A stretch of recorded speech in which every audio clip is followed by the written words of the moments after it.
the next step is actually whether you have your rack with the element combined, or if you take a standard element like Mistral or Gemini or OpenAI, is that you want to integrate it, of course, in your own applications. Because what we've seen so far was Python Jupyter notebooks, which is a nice, let's say, playground.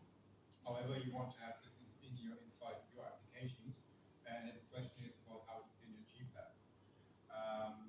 In regards to Gemini, it's actually straightforward, and also I guess with OpenAI and all the other systems as well, is that you get the playground that you can play around. And in case of Gemini, it's also important to notice that we have actually two variants.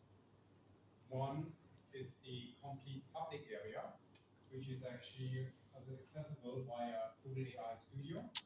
So when we talk about Gemini, you unfortunately have to specify which one you're talking about, whether it's the Google AI Gemini, or whether it's then the one that is hosted or running on Google Cloud, which is called the Vertex AI Gemini. I know it's confusing, but naming things in IT is always the biggest problem, and not only Google has this issue, but yeah, it's going forward with that.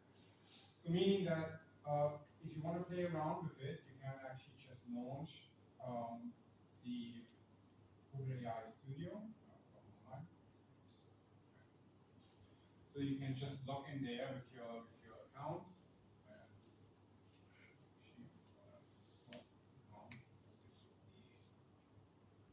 So when you sign up, you just say, okay, you agree to the terms, etc., etc. And you directly get the big question about, you want directly prompting.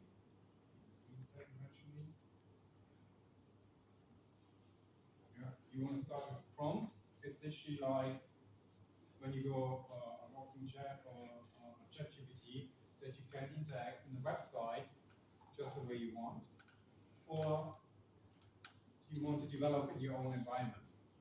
And in order to get access, because your prompts, your histories are personalized, then it asks you about generating an API key, and that's exactly what we need.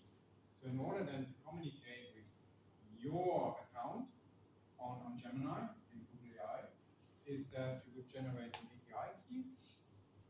Pretty straightforward, just sit there, and you agree to the terms. Yeah, consent. No, I don't want to get emails. That. Create the key.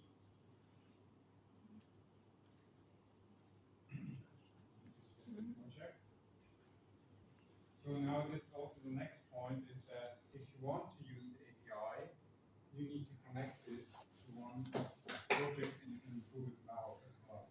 So let's see, this looks forward.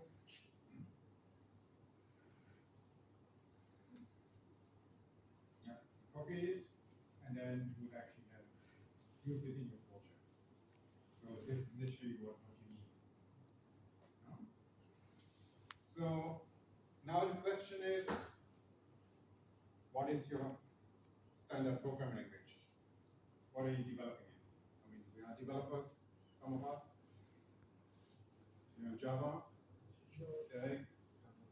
Java, C# over there, ours, okay. Anyone else? Web developers, you use JavaScript. Anyone mobile? No? Vue.js, so you would use the normal web interface then, or Node.js then if you want to. So actually, that's pretty good, because then it's a situation where we started is that when we go here to the documentation, is that with the Gemini, we get directly different SDKs, so software development kits, which is pretty good. And this is actually what you need. So out of this, you can directly get a head start on whatever you need. Unfortunately, there is none for .NET C#, but don't worry, I have an idea for that. So meaning that you can directly use the SDKs, the quick starts for the different options, so Python, Go, Node.js, Web, which would be Vue.js interface, Dart or Flutter for mobile development. Even then for iOS you have Swift, or for mobile development. Apart from Flutter you have Android, and even Android on device. It gives you all kinds of opportunities. And if you are doing something that is not predefined or pre-offered, there is still the REST API. And this is the doorway to any other kind of languages like C# or even legacy things. You might even hook up something like COBOL onto Gemini API using REST interfaces. The SDKs themselves is pretty simple. They are just an abstraction to the REST API. So they are doing exactly the same.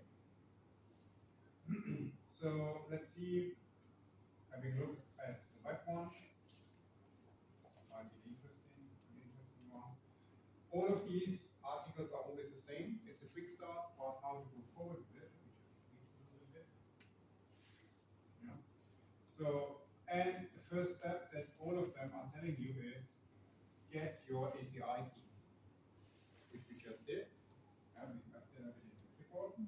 And then it's a situation about, okay, what can be done? So about having standard text exchange. We have the possibility about setting up kind of a chatbot. Where you have multi-turn text interpretation. However, there's also a situation that depending on the model that you're choosing, and Gemini comes with two, it comes with a text-only model, and it comes with a multi-model. Meaning it has the ability to understand images, audio files, videos.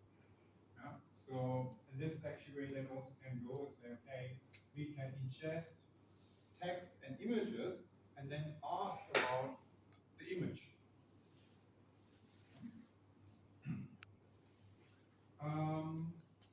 And so this is literally effectively what you do. In regards to web, the integration is pretty simple. You import the generative AI library, JavaScript library. You import it then into your script. You pass in your API key that we just copied.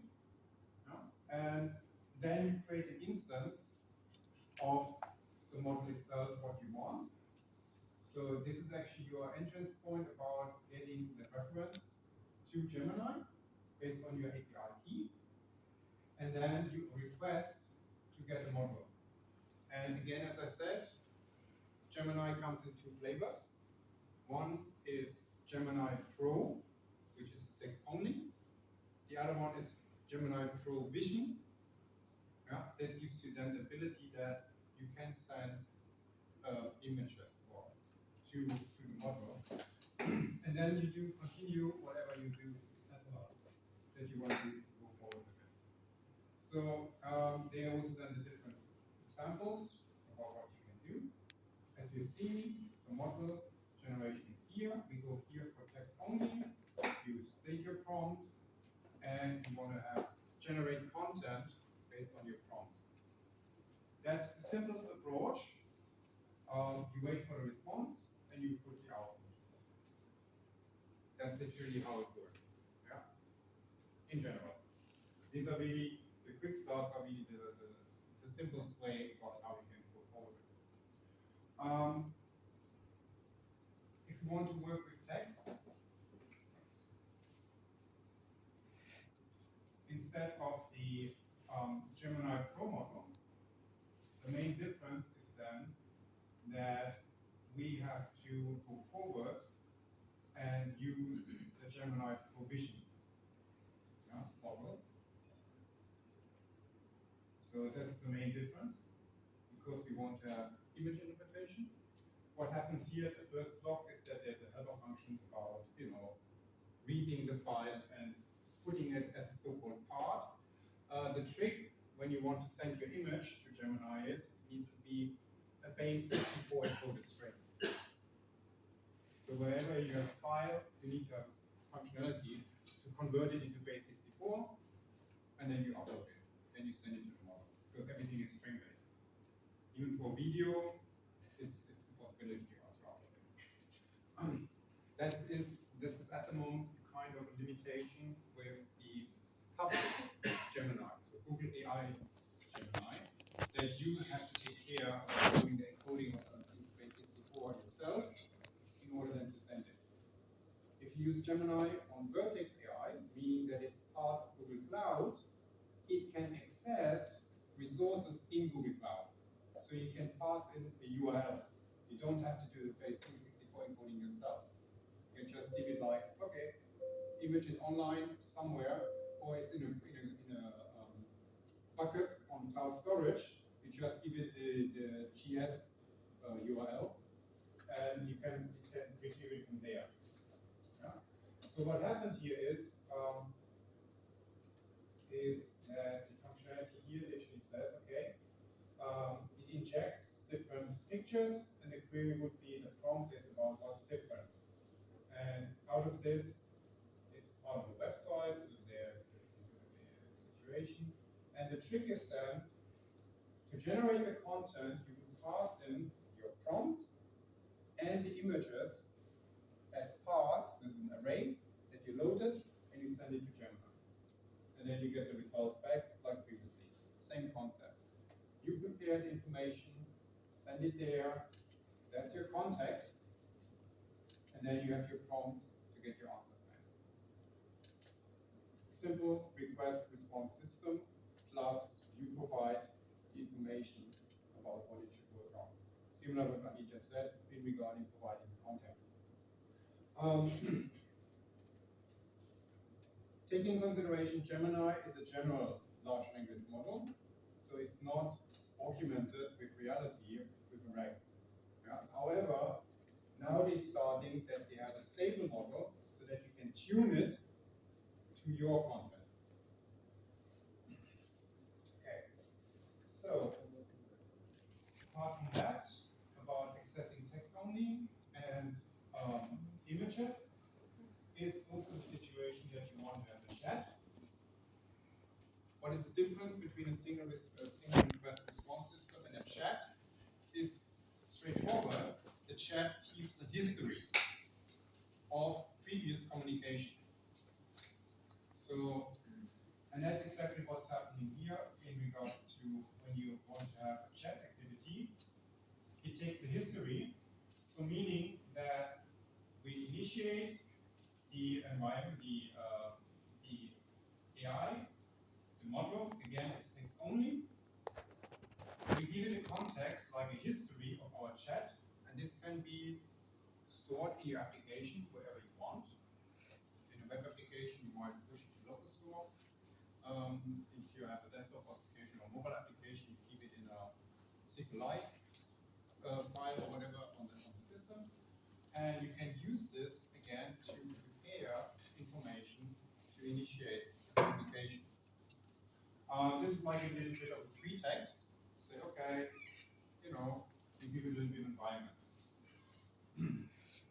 And then in the end, it says, okay, out of this story, now you can say, okay, 2 dogs, how many paws are in the house? Given the history that you're now having in your chat, it will give you the answer that is most probably 8 paws, because it's 2 dogs. If you would have omitted the history, the answer might have been, I have no idea what you're talking about. So you can build up your scenario. Similar to what Aditya explained about ingesting external resources. Here you have it in a simple way that you can do text ingestion. So yeah, streaming is available as well, and other time. So another thing is that what you should take in consideration, there are limitations on the large language models. As Aditya explained, normally we'll be talking about tokens.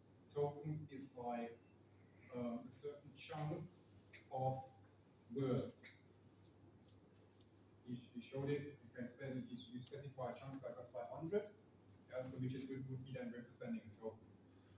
With Gemini, there is a token limit, I think at the moment of 128,000 tokens on the Gemini 1.0. The Gemini 1.5 can go up to 1 million tokens. which means you can feed it with information. If you want to know, okay, you have something prepared, and you want, before you want to send it and try or risking an error, this is a situation that you can ask about, hey, that's the information that I want to use for my queries. How many tokens are these? That's why you get the functionality to count tokens. Yeah, so this is like a pre-check before you actually jump into action. Because I mean, if you create a history, if you create a pretext that is too large, you won't get the results that you would like to work with. That's in regards to that. So this way you use and the count tokens pretext to check what's going on. And things that Aditya briefly mentioned about temperature, yeah, is also that apart from just prompting Gemini, there are two additional optional parameters that you can ingest. One of them is the generation configuration. So you mean you can give your model information about how flexible it is allowed to be. And one of them is actually, you can say, okay, temperature, the level of creativity, as you mentioned it. It ranges between 0 and 1. Yeah, so you can actually, well, actually, no, it goes up to 2 in this case of Gemini. So in this case, it says, oh yeah, you can be quite creative, but don't go berserk. Yeah, so we restrict it, we just give it a 0.9. There are other parameters like the top probability and top k values, where you can also then control in a way how your LLM should react with your prompts. Apart from that, you can also give it constraints about how much or how many tokens it should produce in the output. Yeah, because if you say, okay, you have it in a mobile application, you don't want to have a kilometer-long response. So therefore, you can say, hey, limited, give me 200 tokens, give me 150 tokens, which is then about, yeah, let's say for 200 tokens, you would say you would hit about 350 words. So this gives you enough space on your small screen that it is still comfortable. Compared if you get a response that is like, I don't know, the way you have endless scrolling just to read the answer of the LLM. So it also gives you the possibility to say, okay, be concise. Don't fantasize and blah blah blah. And the other thing as well is that you can give an array of stop keywords, where it actually means that when the LLM generates a response and it contains a certain word that you can specify, the response stops and sends you the result. Yeah, again, this is a control mechanism about how you can handle certain things, depending on your context. Plus, apart from the model configuration, you have also a possibility to control safety settings. So where you have the possibility to say, hey, if the response has a check on harassment, you can define whether it is a low, medium, high problematic or classification, and you can specify to block it. So if your LMM is too aggressive, you go, hey, I don't want this answer. And there we have different categories. Among them is harassment, then hate speech. I think there's also sexuality. So, not like the recent case I just saw in the news yesterday, that 2 teenagers, 13 and 14 years, have been arrested because actually they were producing nude pictures of their female classmates. So, yeah, safety is here built into Gemini. So when you produce a product and you don't want to have nudes produced, you should block any kind of sexual content. Also in terms of textual responses. All right, and that's literally about the quick start, how to go forward with it. Now, my topic was about integrating it into an app. Let me show that. Yeah? So far, any questions? Yes. How much does it cost? How much does it cost? At the moment, Gemini AI on the Google AI is free of charge. So there is actually, if we have a look, there is the context, the idea, and we don't go to the API key, but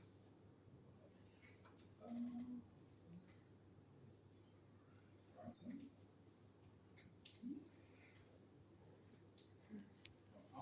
Yeah, it's good. So there are two tiers. There is the free tier, and there's going to be the what's the different address? It's not directly on the studio. So and there we go. Yeah. So it also gives you then information about the rate limits. Right now you can only send 60 queries per minute, so 1 second. Yeah, right now it's free of charge, output as well, and bits and pieces, so you can directly start with it. On the other side, there is the so-called Gemini Advanced, where you would then pay, and you get the pricing information. Yeah. So in regards to input as well as in regards to output. Too small? Reset. So that's at the moment the item. And it is still restricted to Gemini 1.0. So anything Gemini 1.5 is still in, exploration phase, I would say. This gives you the ability that you can forward, you can already put integrations and bits and pieces and move forward. So the other thing is, what you might have noticed is actually it says, oh yeah, Google AI Studio, bits and pieces, and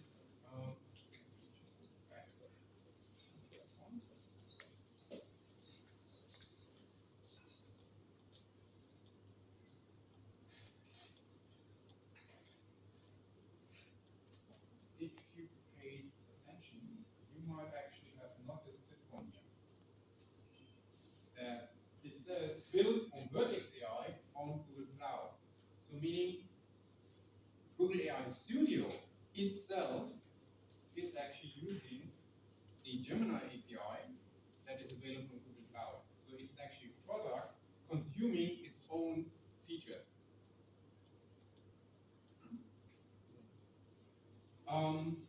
For some standard activity, you can go forward using that. And even here, you see in the prompt, all what I talked about, what you can do in code, is also that it's exposed here in the UI, in the user interface. So you can choose between, in this case, Gemini 1.0 Pro. It does not offer, well, it's my account that is limited because I'm using here the one for GDG Mauritius.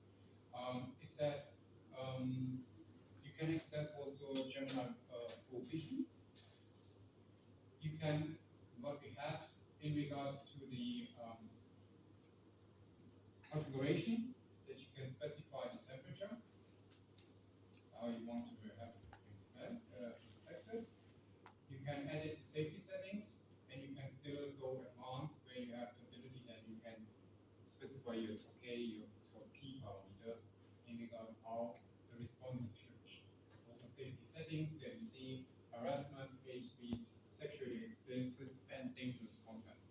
Of course, you don't want your responses to be an instruction or a guideline for terroristic activities or something like that. Yeah. So you can be very flexible about most or some dangerous content. Oh yeah, okay, we are fine with that. There's a few, and then your response will actually then have, in case that it runs into a block, your response will have information blocked by safety. Simple as that. So, and exactly this is what you can do in a programmatic way, by integrating it into your app. Okay. The quick starts we showed was about web development. I want to go and forward and show you how how it's been done, for example, in .NET. Okay.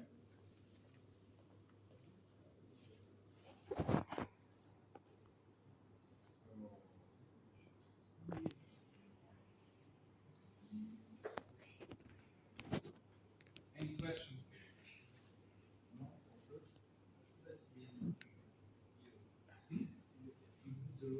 Oh, this is the code token count. So if you start exactly this is what it says when I mentioned it about these count tokens. So meaning that actually for the regular Gemini you have 30,000 tokens available. So I was wrong with 128,000, so 30,000 tokens that you have available compared to Gemini 1.5 where you can go up to 1 million. Let me just check on that. Because this is a text-only prompt, and he needs to change his count, which means I need to change the browser.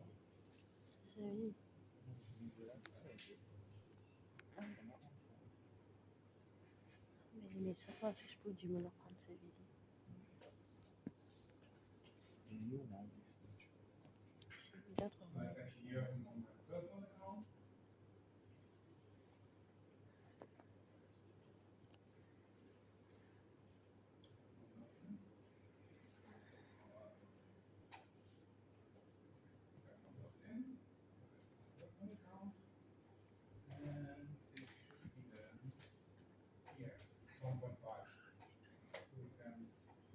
Because access to Gemini 1.5 is at the moment based on waiting list.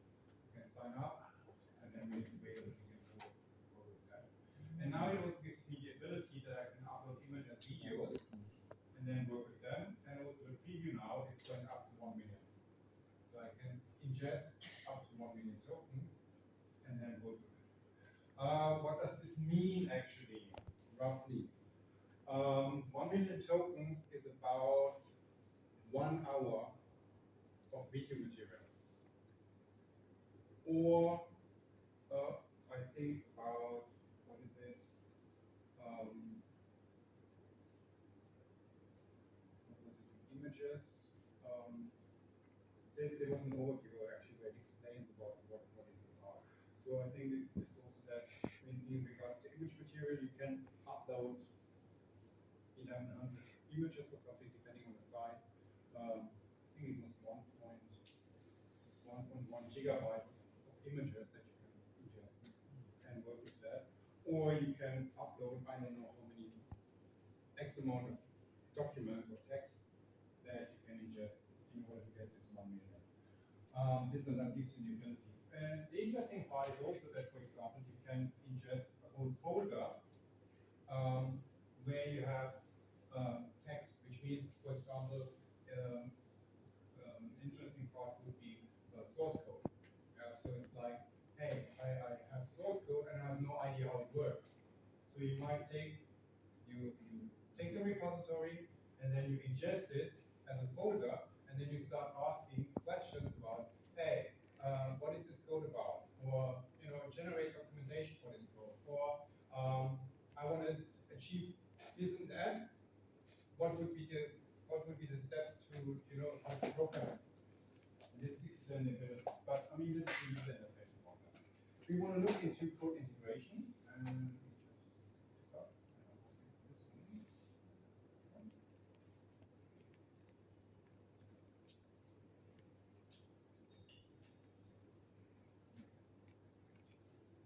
All right. It's okay? You can read? Okay. So, meaning, there I started with a little bit of playground, and as I mentioned earlier, the official SDKs are not covering .NET. That's why I'm showing it in .NET. So if we have a look in a program like this, it's straightforward. It's the same concept. What we need to do is that we just specify the SDK. In this case, it's actually my one, because there is none of .NET. So I created my own SDK, provided it as a NuGet package, which is like an npm module, so that you would actually import that NuGet package for your .NET code base, and then I mimicked the same interfaces as the other SDKs. So meaning that we need to get our API key from somewhere. In this case, it can be read from a JSON file. It can also come from an environment variable. Yeah. So, and in the simplest way, we just say, hey, enter the information that you want to ask the LLM. Yeah, that you want to talk to Gemini. We then get an instance of the model. We generate the content based on our prompt, and we get the response back. That's literally it. Like with what you've seen in the quick start for web, I mimic the same how to do it in .NET. So if we let this run, open the prompt quickly.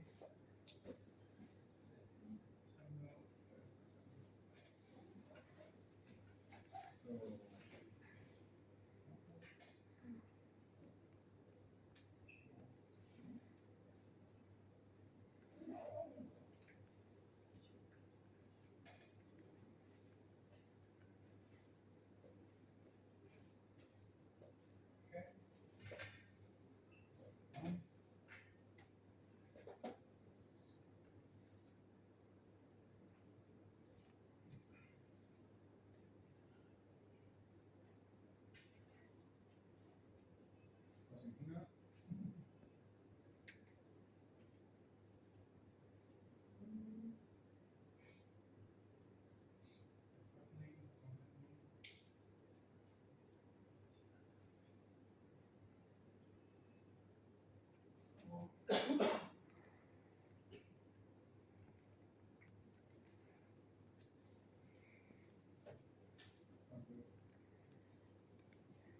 Demo goals are not with me today. Ah, there we go. Okay, so it actually it is complaining that I don't have the API key. Okay, then let's correct this quickly. We stop that. So as mentioned, it was saying that we need to have an API key. So in this case, we could just specify, okay, let's try this. Uno, underscore API key equals, and I hope I still have it in the prompt. No, I don't. Let's go back to our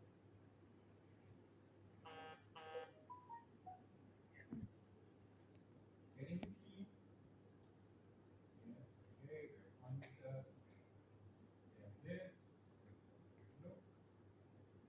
Copy it. And go back and paste it now. No. There we go. And so what I'm doing literally is here I'm setting up an environment variable because the system knows about how to read it as an environment variable here on line 30. Yeah. Don't worry, I'm going to erase the key afterwards. Okay, now we are error free, we have no warnings. You have a question? Anyone? Come on. Oh, okay. How? Let me just this up here and use a little bit. So, how? Where are we? Oh, that's how to become rich in, let's say, 30 years. Yeah. Let's see what happens.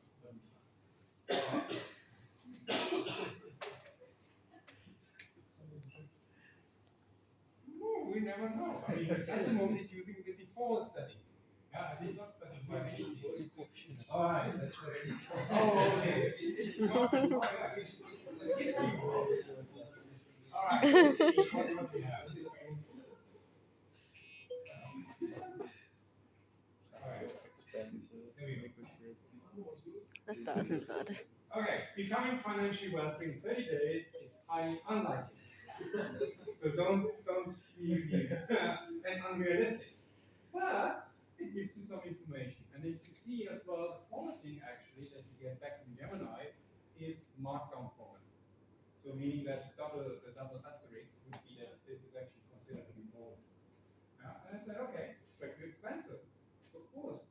First step to become wealthy is about stop the spending. You know? See if you get better deals on your bills. You know, do you need to have the high-speed internet? Do you need to have whatever? Check. Are you using your mobile as much as you pay for, and things like that. So, and I mean, that literally was it about how to integrate it and going forward with it. Can you ask it another question? Yeah, of course you can. Ask it, well, I have two, but I also more important one. Yeah, that's fine. It's fine. Are your responses subject to copyright or plagiarism? Alright, that's right. At the moment, the system is just single. That's why I need to start it each time. But of course, we can also put this in a loop. We can also put it up as a chat. So what was the question? Are your responses subject to copyright or plagiarism? I kind of want to know whether it's copyright somewhere and or plagiarism. Badly phrased, but I don't get it. Good. Yeah. Let's see what happens. Yeah, but in the end, this situation with a few lines of code, you can easily integrate it with that. The same is about the APIs. So, response. As a large language model, I do not create original works. Of course. Yeah, protected by copyright. So, information and patterns that have been trained on. Of course, it's somebody else's personality. So, meaning that while I strive, so the AI is really, getting up this kind of sentient situation. And yeah, so my responses are not subject to copyright and plagiarism concerns because they are not the original work. Because the LLM rephrases them and regenerates them. Yeah, but good question in this case. So again, if we quickly look at it,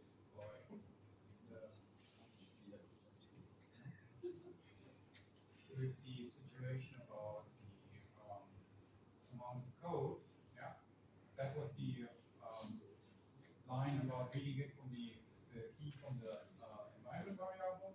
But however, in the end, it comes down that you need one line of code about importing the SDK, another line.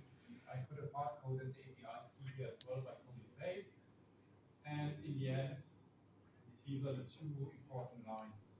Get the model based on what you want, based on your API key, and generate the answer based on your request. The default model is Gemini Pro. If you want to go for vision with images, you can specify this actually here as an additional parameter. So you could specify them instead of just the key, we could also then specify, say, okay, go with Gemini Pro Vision.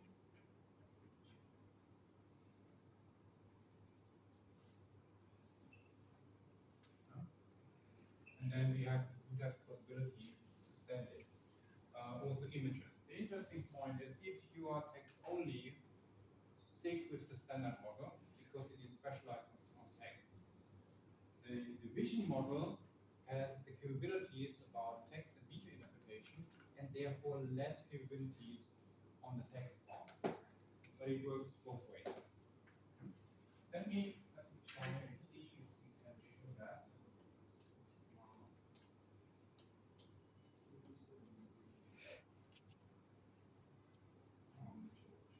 In case that you want to add it into a web project, like your own API, it would be the same concept that in this case you can simply say, okay, instead of having a console application, you would integrate it into your web application. For the ones that are doing web API or ASP.NET, whatever web application it is, so meaning also for web frontend, and we see same situation. you import the package, then you get a helper method for the generated API, which is then taking the information from a certain configuration section, it builds it, and then you get a service where you can then communicate with, and you get a response. So again, literally 1-2 lines of code, and you have Gemini integrated into your app. The same way it works for Python apps, Node.js apps, just using the official SDKs from Google. So, and even if you would run this one, we then have an API endpoint about using that. Let me just show it the other way.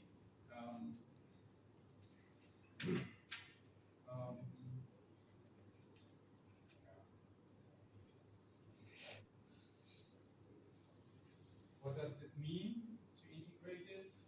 It is that in the end, you need package reference. Yeah. So you say, okay, that's the new package that I want to use. In this case, it uses the web edition that gives you the helpers. In case of the console application or mobile application or whatever, you would just use the standard package in the project, which is here, just line 40, include the package. And then you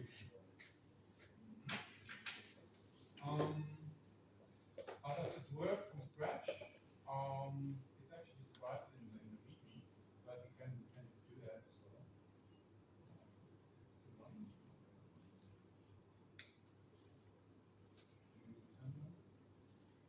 So if we want to create this from scratch, let's say we go down, we want to create a sample. So with .NET, you get project lists for new projects, and these are lists. This. And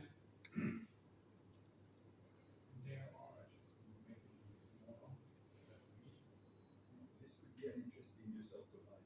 Did you mean this? Ah. This could be an interesting use of Copilot in Windows. Did you mean this? Press Yes, exactly. I mean this. So yeah, in regards to .NET, when you want to do development, there are different project templates. So, for example, with Maui, like we had last month, you can do cross-platform mobile development. ASP.NET Core gives you different web applications that you can create. Avalonia, for example, you can do different cross-platform desktop applications. Even Google Cloud Functions can be implemented in .NET. So meaning if you want to have your serverless cloud function, you can integrate it and use it. So you can also expose your own interfaces consuming Gemini AI. Very simple. So yeah, what I used earlier on was about creating a cloud, a console application. So what does this mean? When you start, you will say, okay, using the generator.NET new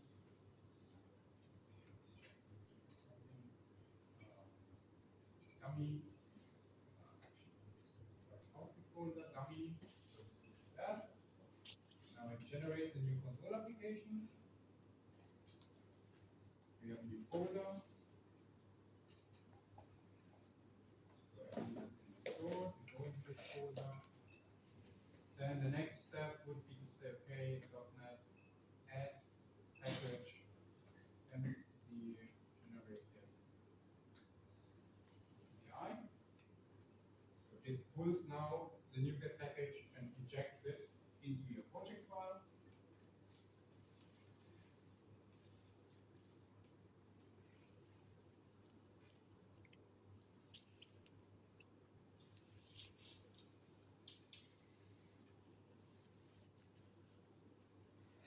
And now we go into this new folder. Samples should be then dummies. And we now look on one in our project file. It has now reference, package reference, and when we go then in our start program, it's not in there yet, but by like importing in .NET, you use the using statement.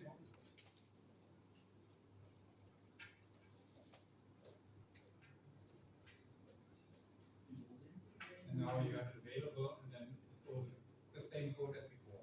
Yeah. So now, and actually, I want to show you this in writer.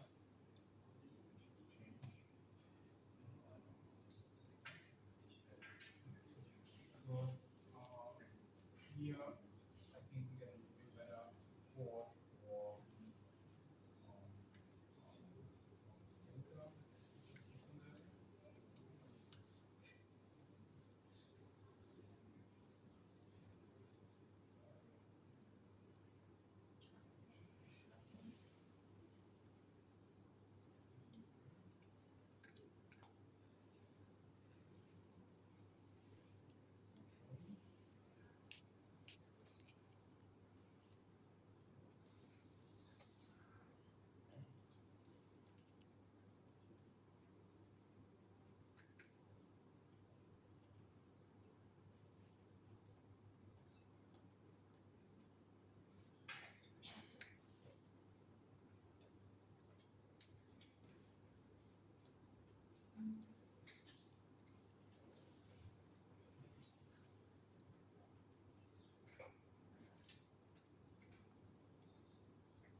any questions about integration into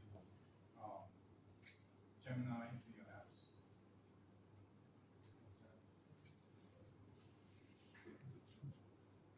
Apart from copying an API key, yes, for us. The Mscc that you API, Yeah. is it like you publish this? Yes, it's public. It's on NuGet, even the source code is open source. So everything is available. Let me just check. So if you want to have a look, you can go on GitHub, generate API and cross understanding, so bits and pieces. You can go forward with it. The samples are there, the tests are there. It's fully documented about how to start. Literally what I explained, how to integrate it, is there. And also it started with Google AI. As I mentioned, Gemini is also available on Google Cloud Console as part of Vertex AI, and I want to show you that. So we go to the console. The steps to use Vertex AI is that you need to have an account on Google Cloud. Then you need to create a project. That's how Google Cloud works. In order to use Vertex AI, you need to enable the billing because there are charges incurred, even though it's quite minimal. And you need to enable the Vertex AI API. So I've already done this in this area, and meaning that you get an area called Vertex AI, and there you get the so-called Vertex AI Studio. So Google AI Studio, Vertex AI Studio. The difference is about the accounting and the billing. Google AI is the one free of charge, or you want to pay for it based on API key. In Vertex AI, it works differently because Vertex AI, Google AI, is not giving you an API key that can be easily shared. Because if somebody has your API key, like the one I produced, you took pictures, you could actually work with this key. Yeah? Except, of course, this one I'm going to revoke it and then it's gone, it's not working anymore. However, with Google Cloud, you have different authentication mechanisms. One of them is that you can work with application default credentials, ADC.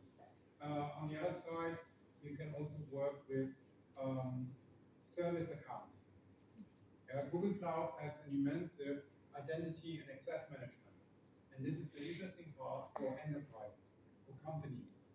That you can say, hey, my serverless cloud function is communicating with our Vertex AI, but not just based on an API key, because this is something that anybody can use.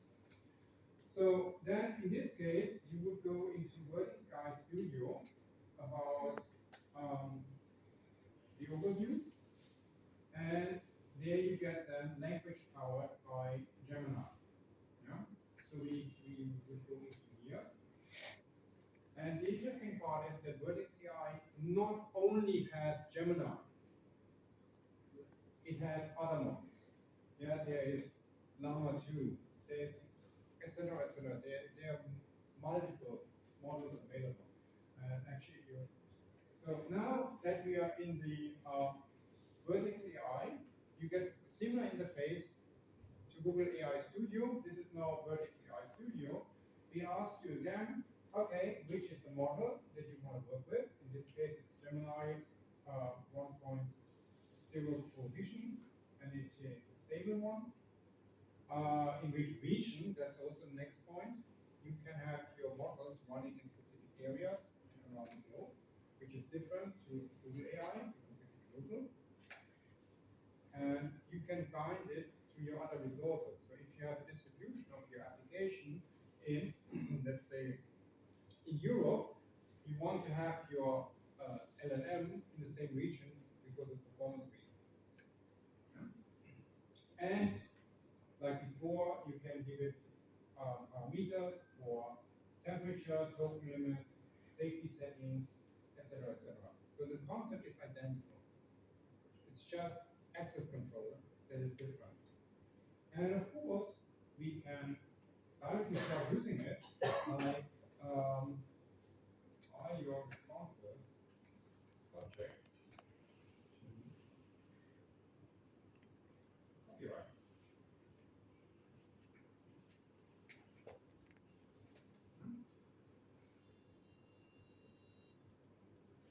And we need to submit, enter.